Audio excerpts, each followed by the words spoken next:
नमस्कार शेतकरी मित्रांनो, मी तुमचा कृषी मित्र अनिकेत, अनुराग कृषी सेवा केंद्र किर्लोस्करवाडी.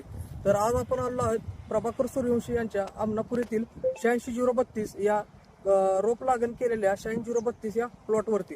तर या प्लॉटला आज सरासरी 1.5 ते 2 महिने पूर्ण झाले आहेत आणि या प्लॉटला आपण पहिल्या 2 आळवणी आणि त्यानंतर एक खताचा डोस असं शेड्यूल पूर्ण केलेला आहे.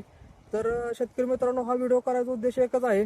तर या प्लॉटला आपण 2 आळवणी आणि एक खताचा डोस टाकला होता आणि त्या खताच्या डोस नंतर आपण कमीत कमी एक 4 ते 5 दिवसानं जेव्हा आपण NPKचा डोस टाकलेला आहे तर ती खतं अपटेक करण्यासाठी ग्रो इंडिगो कंपनीचे प्रेरक ड्रिप, त्यासोबतच ग्रो इंडिगो कंपनीचे मायक्रोरायझा 1 किलो काळा गुळ आणि 10 ते 12 अंडी हे द्रावण आपण पूर्णपणे एक दिवस 100 लिटर पाण्यामध्ये भिजत ठेवलं होतं.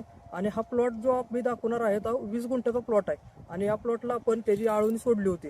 तर तुम्ही या ठिकाणी बघू शकता 6 ते 7 दिवस झालेले आहेत. तर नवीन येणाऱ्या कोंबांची जाडी त्याबरोबरच संख्या तुम्ही या व्हिडिओमध्ये बघू शकता.